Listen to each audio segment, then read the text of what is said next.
Hi there. Before we dive into today's episode, I want to ask you an important question. Are you wondering why your hard work isn't reflecting in your bank account? If so, I've got something that could change the game for you. With my Digital Product Accelerator one-on-one coaching program, I'm on a mission to help entrepreneurs like you bank consistent revenue without sacrificing your time or sanity. Imagine shifting from 90% client-facing work to enjoying consistent revenue from your digital products, all while reclaiming your time. You already know that you don't need another course, and a one-size-fits-all approach isn't going to cut it. What you need is a strategic, long-term plan tailored just for you. So if you're ready to build the profitable, freedom-giving business you've dreamed of, apply to work with me by going to destinycop.com/apply. I cannot wait to learn more about you and your business.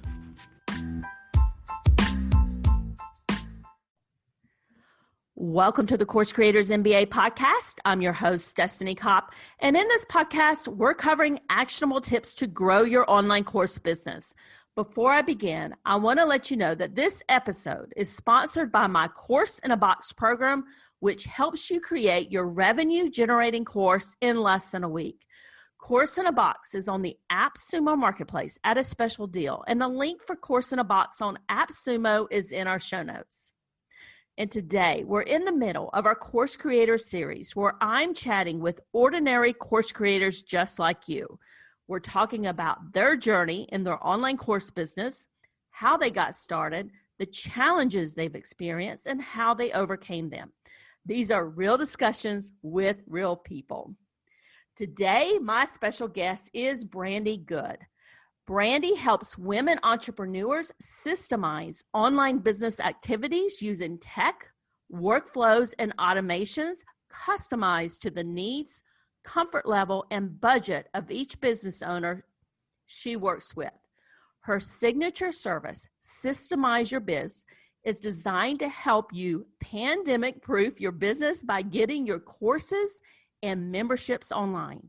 Brandi is currently obsessed with Kajabi, her morning coffee, and Star Wars. Brandi, thanks so much for joining me today. I'm so excited to chat with you. Yeah, thanks for having me. I've been eagerly awaiting. We've been trying to connect for so long. Yeah, and I love what you do. And I know a lot of the listeners here today always are looking for ways to improve their techs, automate their business, systemize their business, and, basically save time. So I'm excited to dig into this with you. Before I get into my specific questions that I have for you, can you take a second and tell everybody a little bit more about what you do and how you help people? Right. So the way I explain it a lot of the times is I kind of consider myself like a tech detective in a way. So you tell me as a business owner what your goal is, like what you need to accomplish in your business. And maybe we'll talk about what technology or what tools or apps you have right now. And then I'll take that information and I'll either figure out how to accomplish your goal with what you have right now.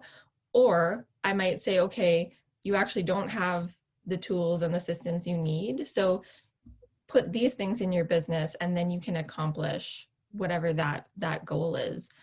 And because, that tech piece really, really trips people up. Like everyone knows, oh, I want to create a course. Oh, I want to start a podcast. I want to do this.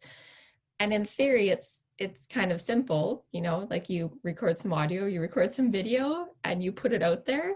But all those little tech steps in between to get it from concept to actually into the hands of other people get stuck so early in the process, and then they just get frustrated and they never get it done. So I'm trying to come in and like help them over that one hurdle so that they can actually do the thing they want to do without all of that frustration. And you mentioned that you are obsessed with Kajabi, and I love Kajabi too. I use it for hosting my online courses. What do you like so much about Kajabi? So, yeah, like I use it for almost everything in my business at this point. I signed up quite a long time ago and then just slowly started moving everything over to Kajabi.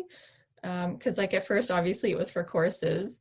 And then I was like, well, if I'm going to do a webinar, I can make that work with Kajabi. So I canceled my webinar subscription. And then eventually my email service, I'm like, this is starting to get expensive. I'm already paying for Kajabi, so I'll just move it over there. And then my website, my blog, everything just got moved over. And I love it because I find it very easy to use, really user friendly. And I like how, because it is all those things work together. So to automate things is so much simpler.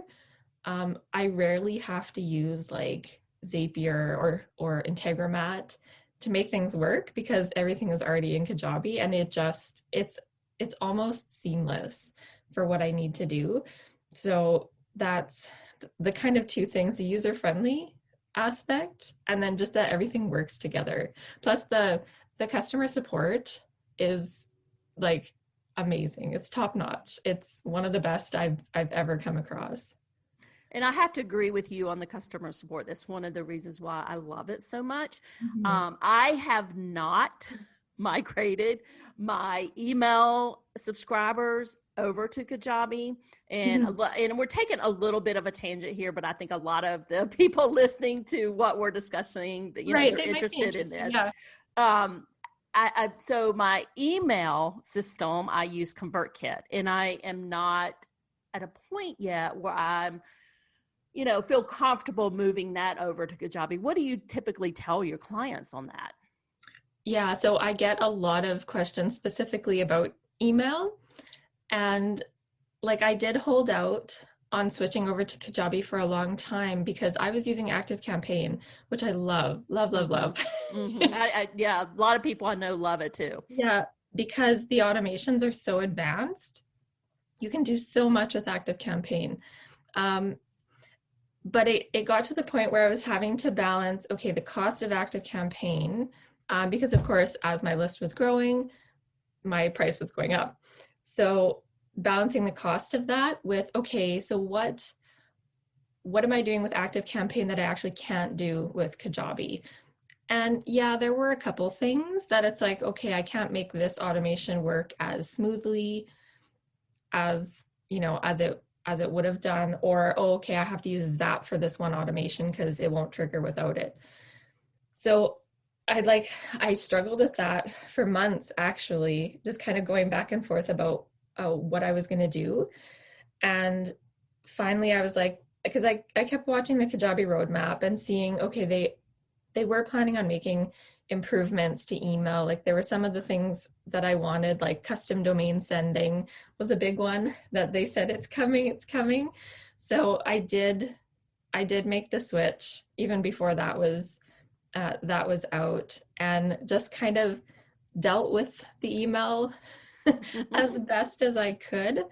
Um, and I'm happy I did it because it's switching email providers can be like it can be a real headache. So I'm glad that part is over. And it did make it easier for course related email sending or funnel related email sends. It really simplified that process since all that stuff was already in Kajabi. But yeah, every once in a while, I'll think of, oh, I could do some fancy automation where it like sends to people on a certain day of the week, or it only sends if this particular goal has been met. And it's like, well, I can't do that stuff with Kajabi. So that's too bad. But overall, like I don't think I would switch back to something else at this point. So thanks for going into all those details there. And I know that, you know, I took a little bit of a tangent there. So can you take a step back and walk us through your journey into entrepreneurship? You can go back as far as you want. how did you get into what you're doing today, and how has your business kind of evolved over the years? Yeah, so it seems like quite a ride. So my business started in 2012, but I'm going to step back to 2008 for a second because I feel this is kind of where it started. So in 2008, my husband got really, really sick. And I nearly lost him at that point. And so when he finally was kind of stable and we were back home, I started to get, of course, like it was stressful because I was having to care for him and work at the same time. And I started to kind of look around and go, okay, I have this stressful situation at home. I have this stressful situation at work because I loved the work that I did. And actually, it was a lot of tech work. So that stayed the same. But the place where I worked, specifically the department where I worked, was very, very stressful. Was it like a 9 to 5 type role? Yeah. Okay. Yeah. It was a 9 to 5. And because me and my husband, we actually met at work, we worked in the same department. So, of course, everyone at work was very, very understanding of my situation because, of course, they cared about him too. So, when I needed a day off here and there because we had, doctor's appointments or he was having a really bad day and I needed to stay home, they were very understanding of that. So, I was very, very lucky. But at the same time, the environment I was in at work was also toxic. So it was a weird mix. They were understanding, but there was also this toxicity going on. So that just kept getting worse and worse and worse. And my husband's health wasn't really improving. He was kind of just slowly coasting downwards. And so it kind of just all got to a point, and it was actually years later where my doctor was sitting me down and going, I'm writing you a note. You have to go on stress leave. You can't keep going like this. And it was kind of oh crap. Okay. So if even my doctor is telling me things aren't right, that was a big clue, even though I knew something was wrong, but it was, I needed that kind of authority figure to tell me something has to change. So I started doing some I guess digging into what do I need? What do I want to do? What do I like to do? And, so of course, right away, I just start job hunting because it had never occurred to me before all of this that, oh, I should I should be an entrepreneur, start my own company. That was never something that seemed realistic. But the more I started job hunting, the more I realized, well, any other place that I go to, they're not going to be as understanding of my situation. They're not going to want to hire a brand new person who has to take off a day every week. It's just not going to work. And I would have to start at the bottom somewhere. So then the money wouldn't be as good and it just wouldn't be as flexible. And it was well, what else can I do?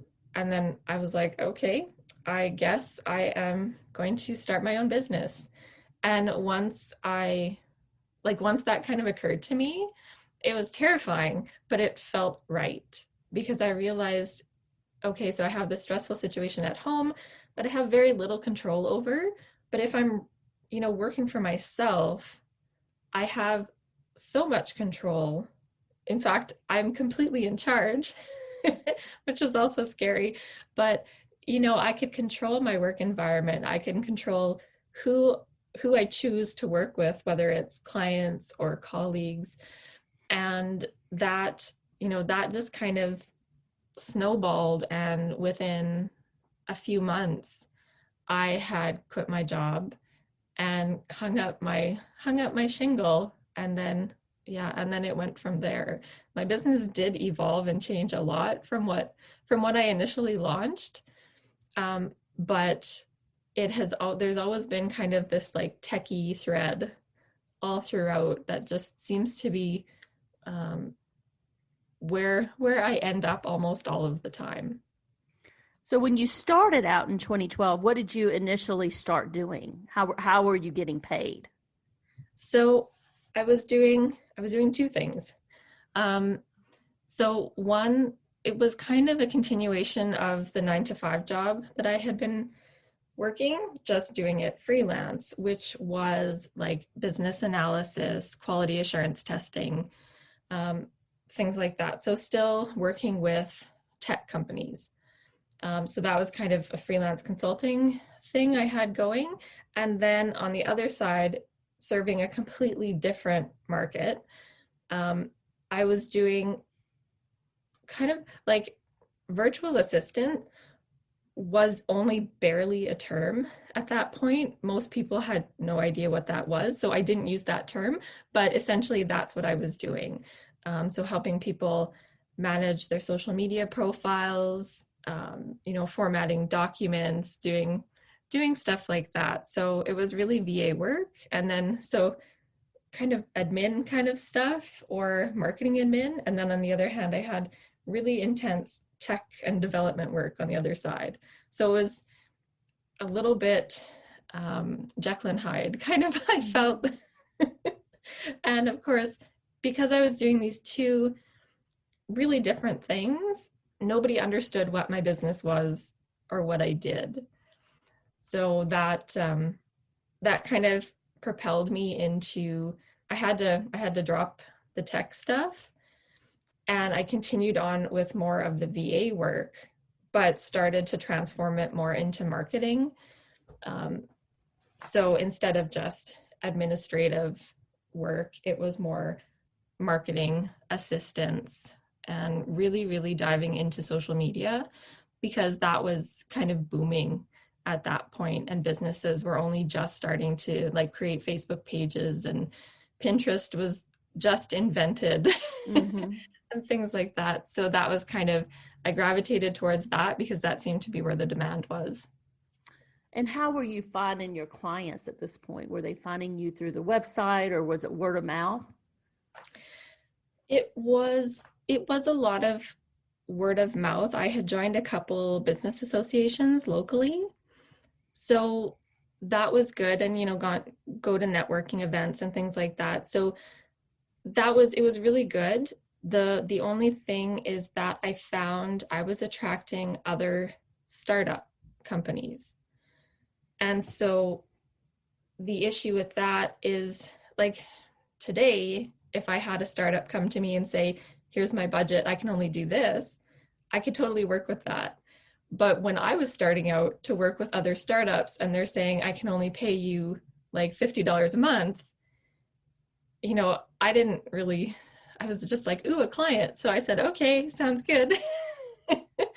But it very quickly, I realized that it's like, no, I need to start looking for, like, part of anyone's ideal client avatar needs to be working with people who can afford or who see the value in what you're offering. So that made me shift again. And so instead of doing the work for people, I just started training them, because startups, they seem to be more willing to pay to learn how to do a thing rather than to pay someone else to do it. Because of course, the cost benefit to them is, well, they pay one time to learn it and then they can do it themselves for free. So that actually shifting to kind of like a training, teaching aspect, that really skyrocketed my business. And that's where things really started to boom for me, and kind of where I learned to love like online training, online teaching, even though it wasn't formally courses, but I was doing a lot of like webinars and creating videos for people, and doing, video meetings, or using, I think, Skype for a while at the time. It seems so long ago when you talk about it. It's like back in the day. Well, tell us a little bit when this was. When were you making this transition from this service work where people were only wanting to pay a small amount to teaching them? Mm-hmm. It wasn't, you didn't put it in an online course at that point, but you were still teaching like an online course creator does. So what year was that? It would have been probably around 2014. So you've been in this for a while. Mm-hmm. Yeah. Because the training, that just seemed to resonate more with people. And I do like training. I like just passing my knowledge on to other people, and I enjoyed it. So I did that way for quite a few years, just, holding webinars and workshops and things like that. And it worked really well for my business. It got to the point where I felt I was losing that flexibility that I needed when I first started my business, because if I was doing all of these scheduled events, basically, now I was, if my husband had an appointment, or and at that point, his primary doctors were in a different city. So we had to travel 8 hours for most of his doctor appointments. Oh my. So if we had to go see the doctor and I had a workshop or something scheduled, it was like, uh-oh, what do we do? And so that started to cause me some stress, just the idea of, having to cancel, having to reschedule on people. So I switched all my training to be online only. So I can see it, like I started slowly creeping towards online courses. So at least if we were doing it online and I was going to be in another city, like in a waiting room somewhere, technically we could still have our meeting, because all I needed was my laptop and some headphones. So yeah, it just kept creeping that way. Like I can see it's so clear now. I can see, okay, this is where I was heading. But in the moment, I really felt like I just kept switching, and I felt like people are going to think I'm just constantly flip-flopping what I'm doing in my business. But it was kind of a natural progression towards where I am now. Yeah, I don't see it as flip-flopping at all. What I see is you are responding to not only your needs, right, because you got into this business for that flexibility, but you are also helping your clients and delivering what they need. So when you started doing the live workshops, webinars, how were you getting paid for them? Was it an event where you had to go to a facility to deliver that workshop and people would pay like $20 or $50 or $100, whatever, to come see you or to come to that workshop? So for like the webinars, well, I guess the webinars that I put on were always free, because I was just using those for list building and selling. Mm-hmm. If someone else wanted me to deliver a webinar for their organization, then we would just work out a cost based on, like, I didn't have a set price. I don't think at that time it would have even occurred to me, because I was creating presentations very reactively. So, I was basically creating a brand new presentation for whoever needed it. So much work. Mm-hmm. But yeah, so I would just negotiate with each person that hired me. And generally it was based on, were they a corporation or a nonprofit, and how big they were, and maybe how many people were going to attend. And generally at that time, it was funny, because most of the time what would happen is that I would be on camera, but they would all be in person in like a little banquet room or something, watching me on a big screen. And someone would I would have one person like sending me the questions from the audience, or they'd have a little like microphone set up. So if someone had a question, they would go up and ask so I could hear. So it was, at the time I was like, oh, this is great. To think about it now, it seems kind of funny. It's like, well, why isn't just everyone on their computer? But so that, I know that's how life was back then. Yeah, exactly. It really was. Yeah, so I was just this big head up on a screen talking at people.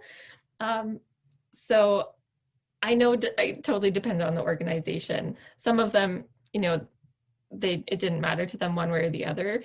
But I do know that some were like, oh, it would have been so much better if you were here in person. And I'm like, yeah, well, mm-hmm. Sorry, you knew, like I explained that when you booked it, I wouldn't be there in person. And thank goodness, because sometimes I would have had to cancel. So it kind of, yeah. So all of this was happening like between 2014 and, maybe here recently, right? When did you decide to pivot into online courses? Do you remember what that date was?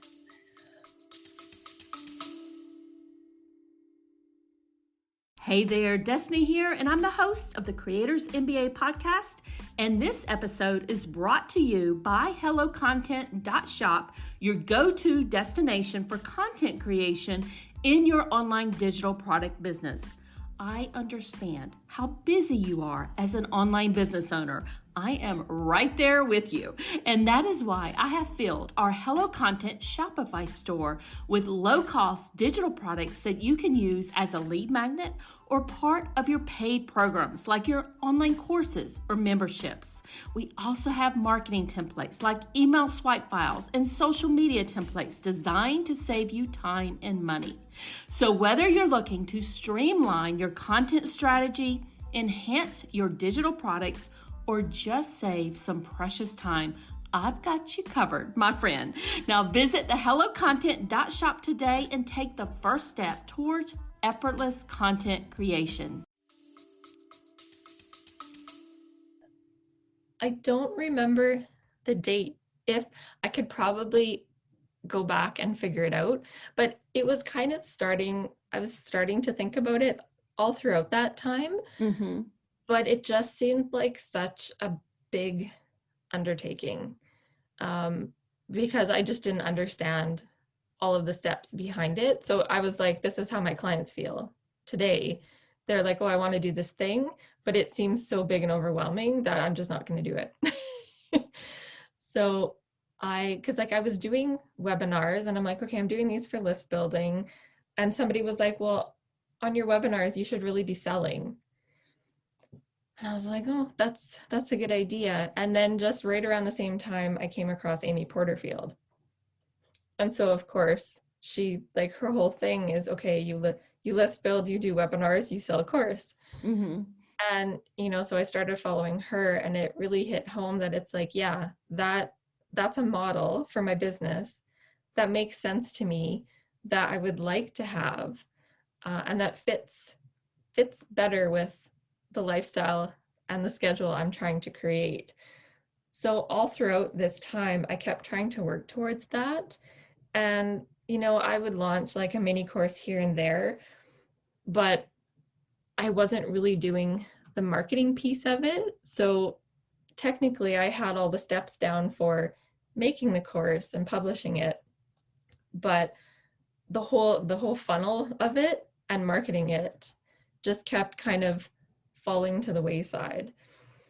And as I kind of kept doing that, kept getting frustrated by that. Actually, I did a podcast episode a little while ago on my own podcast where I talked about like this, the course, and how really it took me 5 years from when I first decided to launch an online course to when I actually got it launched. So I was trying things out the whole time. And while I was kind of trying those things out, the way I was making money was to continue doing like these workshops or one-on-one training, and then even started getting into some coaching and consulting for people. And that was still like that one-on-one, I need to have a time blocked in my calendar to do this. So I knew, okay, at some point I am going to have to let this go, but I just kept doing it while I kind of very, very slowly worked on my whole journey as a course creator. So we were speaking before we started recording here, and you mentioned that you ran your first beta launch this past fall. Can you tell the audience a little bit about how that went and what you learned from going through that process? Sure. Yeah. So last year, I had a goal that I was going to launch this course. I'd come up with an idea, and it really resonated, and other people seemed excited. So I'm like, okay, this is the year I'm going to launch it. Of course, then the pandemic happened and I got sidetracked a bit, but I thought this is the perfect time to launch it, because the topic was about how to figure out the tech for your online course. And because so many people are creating courses right now as like an additional revenue stream, or transferring their in-person offerings to online. Like, this is in demand. I have to get this launched this year. And I kept, because I'm a little bit of a perfectionist. So of course, any excuse to delay, because it's like, oh, I don't have this video done, or, oh, I haven't finalized the name of this module yet. So things kept getting delayed and delayed and delayed. And finally, it was, I think, like maybe the first week in October. And I realized, because it was an 8-week course, if I didn't have this launched on November 1st, then no one was going to sign up because they were going to be doing the end of the course during Christmas. So, so I'm like, it has to end by December 24th at the latest. So I have to launch it November 1st. Otherwise, I'm going to have to wait till next year. So I just said, okay, let's do it. I was not prepared at all. So I ended up launching it with no promotional. I did have the copy for the sales page written, but there was no sales page designed. So my sales page essentially was a Google Doc that I made public. So that was my sales page. So there was like no pictures on it. I didn't have any examples of what the course looked like because the content wasn't done. The course wasn't set up. I didn't have anything to show people. And I hadn't prepared any social media posts or Facebook Lives or webinars. I just was like, I have to get this out there and see what happens.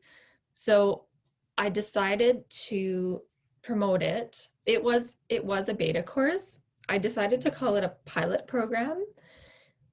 And I did that just because so many beta courses out there, the expectation as soon as you see the word beta, that it's free. And I did want to make some money on it. So I called it a pilot program with basically special pricing. And my target was to get 6 people. That's all I wanted.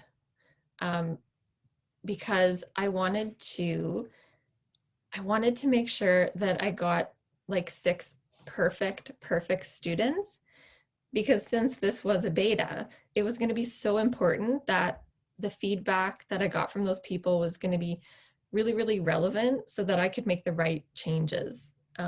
Because I've tried to run beta things before, and when you get the wrong people giving you feedback, it's just a giant waste of time for you and for them. So my goal was, I only need 6 people, but they have to be perfect. So I set up a whole application process. People had to apply and fill out a questionnaire, and then I had to approve them because I wanted to vet people and deny anyone who didn't seem right. So in the end, kind of what happened is I had 5 people. One backed out because she misunderstood and thought it was a free program. So I ended up with 4 people, which I was happy with at that point because I had no real marketing plan. And I'm like, well, I got 4 out of 6. So And did you get them from your email list, or where did they come from? So they kind of came from all over. So I emailed from my email campaigns. I got three of those people. From social media, I didn't get anyone directly, but I know that 2 of the people that signed up through email, we've connected on social media. So they were seeing it in both places. They just ultimately clicked on the email link. But then the other 2 people were from like personal outreach. Basically, I started just reaching out to people I knew who either might be interested or who had indicated in the past they were interested in potentially taking the course. And then also to some business contacts that I wasn't really intending them to be the students, but I was like, here's what I'm doing. If you know anyone who might be a good fit, please pass the information on. And then I had 2 people sign up right away through that link. I didn't expect them at all. And then of course she's the one that misunderstood and so ended up not taking the course. But yeah, so for not really having a plan, I think I probably sent the most emails. And it was really, really interesting when I was looking at my stats because the first email campaign I sent out, I sent it only to people who had indicated they might be interested in online courses. And I thought, oh, I'm going to get my 6 people from this group. It'll be no problem. I like kept telling myself, and I was super confident. And I got no one from that group of people. And those were like my hot leads. So I got a little bit discouraged and said, well, I guess I might as well, just in case, email the rest of my list to see if any of them, maybe they're interested in courses now, they just weren't before. And that's how I got the other 3 people. So it was a little bit counterintuitive how that worked out for me because I thought, well, I'm going to get people from this first email campaign of hot leads, and the stats were good. Like the open rate and the click-through rate was amazing on that campaign, but no conversions. So you launched this beta in October, and it was an 8-week course. And I'm assuming at the end you got feedback from the people who participated in it. Tell the audience, and I know you plan on relaunching it later this year, or not relaunching, but doing an official launch later this year. What are you going to do differently? Yeah, so I got lucky. The students really, really enjoyed the course. Mm-hmm. The actual course content itself, there's only going to be a few things that I need to tweak, which was awesome because we all know how much work that is. It's like, oh yeah, I could re-record that video, but when it comes down to doing it, it seems like so much work. But in terms of the marketing and the promotion of it, that's where I have to do so much more work, because the people in the end, the people who signed up, the students, were people that I kind of already had a relationship with, so they knew me. So anyone who, doesn't know me or just kind of maybe saw my name in passing, I need to do a lot more work to warm those people up. So yeah, like I definitely want to get my sales page designed. So that's on my to-do list. I'm looking for a designer right now, and like the copy has been looked over by a copywriter, so that part's good. We just need the design, and then to come up with actual promotional content to warm people up. So all of that, social media posts, look at the emails I sent out and kind of take the ones that seem to be getting the most clicks and make a new campaign, and think about what I want to do to sell the course, because of course traditionally you would do a webinar and then you would sell the course on your webinar. That's kind of like what has been working for so long. These days now there's just more and more options, so I haven't decided. I have to kind of work out what makes most sense for me and my audience and what I'm doing. Because is it going to be a webinar? Is it going to be some sort of summit? Because I know that is getting popular now for selling courses, or some sort of challenge, because that's a big one too.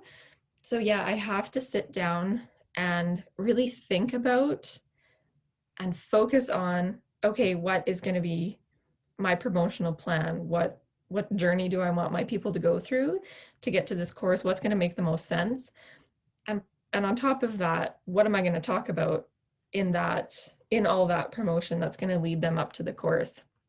So that's just that big piece, that marketing piece up front. That's the work I'm going to have to put in this time. Otherwise, I'll launch it again and maybe I'll get 5 people, which in the end I would be happy with. But I do want to have that whole promotional part set up, because the course doesn't feel complete without that piece. And of course, eventually I want to turn it evergreen. So you absolutely have to have that initial funnel set up in order to make it evergreen. And I like all the options that you mentioned there, the virtual summit, the webinar, the 5-day challenge. I've done them all, Mhm. just like you know, and they all work. Mhm. One of the reasons why I like the virtual summits is you can find prospects, right, from your speakers promoting. Right. I love the webinar option. And the reason why I love the webinar option is so it's very easy to evergreen. And I'm a Right. huge fan of evergreen funnels or a huge fan of evergreen funnels. And then of course, 5-day challenges definitely work well. So I love all those options that you're exploring there. Can you tell us you have this launch also coming up, but what else do you have going on in your business, or what are your plans or next steps in 2021? Right. So it's kind of funny. I feel like my next step in 2021 is to actually start 2021 because, like I said before, originally I had planned the public launch of this course. It was going to happen in this first quarter. Like I was targeting like mid-February to start the promotion and to have the course launch publicly in March.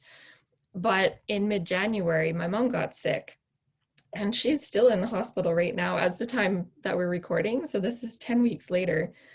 And so I haven't been working. Like I've been in my business maybe 5%. Thank God I have an amazing team Mhm. that they have just picked up the slack and they're kind of running my business for me right now. So I've lost the whole quarter. So I have to sit down and I have to look at what I planned out for the year and kind of rejig it because now I'm working with 9 months instead of 12 months. And knowing that I still want to launch my course, but now it's probably going to be in the fall so we're looking at Q3 instead of Q1. And okay, what do I have to move around? What do I have to push to next year? What can I just drop if there's anything? Yeah, and just redo my plan for the whole year to figure out, okay, what are the most important things that are going to help me get this course launched this year? And Brandy, what you're experiencing is so very normal. Mhm. Things happen, life happens, and Right. you just have to deal with the unexpected. The closing question I have with you is, what advice do you have for other online course creators or entrepreneurs out there based on your experience in doing this for many, many years? Right. So this is something like I knew I talked about this a lot, but it wasn't until the students in my course were like, this was my biggest takeaway. And I'm so glad you said this because it like eased my stress. But I'm always talking about use the tools that you already have and you already know. So instead of feeling the pressure to go out and buy or subscribe to whatever like new shiny thing that some expert is using, look at your existing tech and tools and apps and subscriptions and just see if you can make it work with what you've already got. Because I've showed people how to create an online course using nothing but like their Google apps. Like just use Gmail and Drive and your calendar. You can make a course with that. Like from that all the way up to, okay, you need Kajabi and you need all this other stuff, all this other fancy stuff to integrate.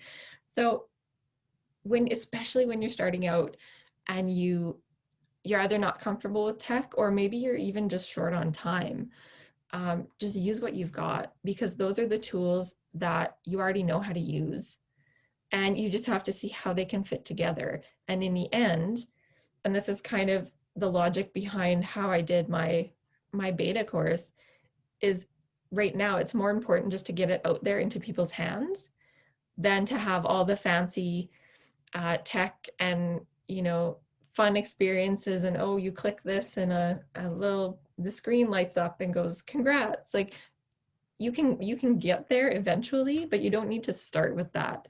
So just use the tools that you have and get it out into people's hands, and then as you make money or as you get more confident, then you start to invest in fancier things, but you don't have to do that right off the bat. And I love what you're saying there. One of the tools that I've been using recently and fairly recently for recording online course videos is Canva. So creating the presentation in Canva and also recording in Canva. It is super, super simple. Yeah. Yeah. Brandi, can you let people know where they can find you? So my website is blgbusiness.com, and I'm also BLG Business on like Facebook, Instagram, Pinterest. So I've tried to keep that consistent across social media, and I like to post tips and tools. Like I kind of still want to teach, but just in short form on social media, and just, give people a little heads up about, oh, here's a fun tool I found, or this thing will save you time. Just try to always be valuable to people, and posting things that are going to make their business lives better. And thank you. And I will make sure that those links are in the show notes so people know exactly where they can find you. Course creators, thank you so much for joining us today. If you have any questions about Course in a Box, which is offered on AppSumo, please reach out to me on LinkedIn or DM me on Instagram.